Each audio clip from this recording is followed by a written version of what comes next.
Bonjour tout le monde. Dans cette vidéo, je vais vous parler sur donc la partie autorisation et authentification au niveau de Postman. Donc, comme vous savez, en fait, on a donc des API publics qui sont accessibles. Donc, et c'était en fait les cas de tests que j'ai fait dans les vidéos précédentes, que j'ai utilisé des API publics. Mais en fait, on peut travailler dans un cadre où on a des API privés. Donc ces API privés, pourquoi c'est privé? Parce que ce sont en fait des API qui sont sécurisés par euh, soit des qui sont en fait sécurisés par des tokens ou par un login password ou etc. Donc donc c'est pour cela qu'il y a un aspect qui s'appelle l'authentification. Donc en fait c'est savoir qui appelle notre API à partir d'un ensemble d'informations. Il est possible de savoir de qui vient l'appel HTTP, donc ça c'est l'authentification. Et donc une fois que la personne donc, qui va faire l'appel API, l'autorisation consiste à savoir ce que cette personne-là a le droit de faire, dans la mesure où chaque appel HTTP est traité indépendamment. En fait, moi, je ne vais pas trop entrer en détail technique parce que cette formation est surtout dédiée pour les personnes qui font du test, du QA. C'est pas pour les personnes qui développent les API et qui sécurisent donc les API. Mais si vous voulez en fait entrer en détail, je vous recommande très fortement en fait de lire cet article-là qui existe dans ce lien-là. C'est un article qui explique l'ensemble en fait donc l'ensemble des protocoles de sécurité qui existent au niveau de l'API, ainsi en fait donc la différence entre l'authentification et l'autorisation et aussi la traçabilité. Donc voilà. Mais je vais faire un exemple sur Postman pour vous montrer comment que Postman gère cette autorisation et comment en fait je peux avoir comment donc je vais faire un appel à une API privée et je vais configurer l'autorisation parce que donc comme je viens de dire que on peut travailler dans un cadre où on travaille avec des API privés et donc dans ce cas-là on a besoin d'utiliser soit un token, soit un login, soit donc un key voilà, qui nous donne l'accès à cette API. Donc là sur Postman, donc il y a une API, donc vous voyez cette endpoint là, c'est une API GET qui est donc en fait c'est une API privée. Là en fait si je fais send, donc qu'est-ce que j'ai comme message? Donc là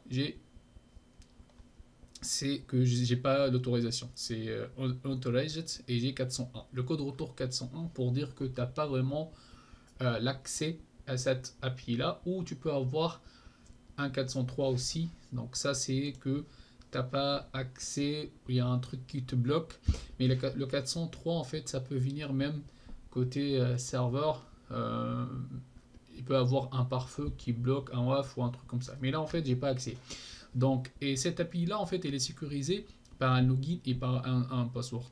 Donc ici au niveau de Postman, vous pouvez configurer votre donc, autorisation soit sur l'API, donc sur la requête, soit sur la collection, et même donc ça c'est le fait de faire un edit et par la suite donc vous mettez l'autorisation, comme ça l'autorisation que vous allez mettre au niveau de la collection sera appliquée sur l'ensemble des requêtes, soit donc au niveau du dossier.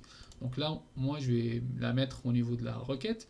Donc ici on va trouver en fait les types d'autorisation supportés par les protocoles, plutôt donc des types d'autorisation supportés par Postman. Donc là, on voit qu'il y a pas mal d'identification et bien sûr, ça dépend de sécurité d'API. Donc si donc, vous êtes un testeur, un QA, vous travaillez avec donc développeur, vous demandez en fait donc voilà le type d'autorisation, le type de sécurité implémenté à cette API là, les accès et comme ça tu configures donc votre l'API et voilà.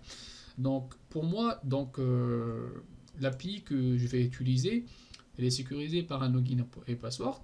Par contre, on peut même configurer et ajouter l'autorisation au niveau de IDAR.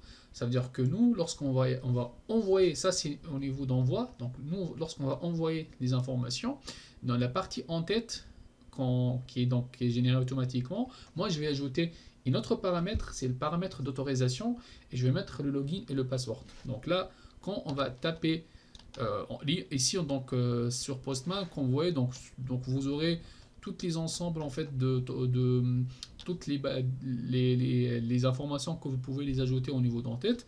Donc il y a la partie autorisation. Donc là, je vais créer autorisation et en fait le login et le password pour que même vous faites le test. Donc c'est le login, c'est Postman et vous faites 2 points et le password, c'est password. Donc là, je viens d'ajouter en fait ça. Et quand je vais faire un send, qu'est-ce que j'ai en fait là? J'ai un bad request. Pourquoi j'ai un bad request? Ça veut dire que quoi? Un 404, c'est indique que le serveur ne peut pas comprendre la requête en raison d'une syntaxe invalide. Donc le client ne devra pas répéter la requête sans modification. Donc là, le serveur, il n'a pas compris ce que j'ai envoyé. Il n'a pas compris l'autorisation, mais il n'a pas compris ça. Parce que généralement, les autorisations et le login en mot de passe, on ne le met pas en dur. Ce sont des mots de passe qui sont encodés. Donc pour encoder le mot de passe et le login, on peut utiliser plusieurs sites.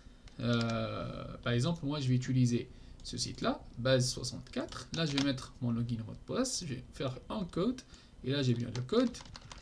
Et donc là, ce que je vais faire ici, c'est de mettre ce basique pour dire que c'est une authentification basique avec mon login et mot de passe. Et quand je vais faire un send, j'ai bien un retour qui est un 200, donc ça passe. Donc là, tu vas me dire, bon, c'est un peu le bordel, donc si j'ai un login et mot de password, je dois chaque fois passer par l'encodage, blablabla et tout ça. Bah ok, c'est un peu gênant. C'est pour cela que Postman, donc, il gère cette partie-là.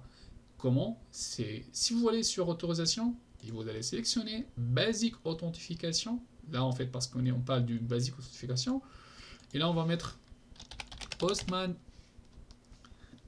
et Password. Et là, je vais faire Send. Et voilà, ça marche. Bah, si on va faire une autorisation, j'aurai Authorized. Et vous voyez que j'ai bien désactivé. Je peux même supprimer ça. Il n'y a pas de souci. Voilà, j'ai supprimé ça. Sinon, donc là, si je refais l'appel, ça ne marche pas. Et là, si je vais mettre basique, et ça s'enregistre, voilà, on peut afficher le mot de passe. Donc là, je vais faire un send.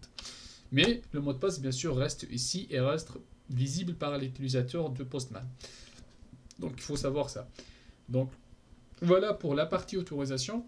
Il y a, moi personnellement, donc les API que je croisais, donc je croisais le basic autorisation, le barrière token aussi, et l'OTH 2.0.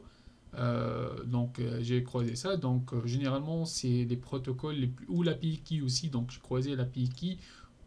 Donc ça, ce sont en fait les XAPI key que j'ai ajouté dans mon order dans un cas réel. Donc ce sont vraiment les types d'autorisation que je l'ai vu, mais vous pouvez bien sûr avoir d'autres types selon bien sûr la sécurité implémentée par le développeur au niveau de la requête de l'API. Bon, j'espère que cette vidéo était claire et aux prochaines vidéos.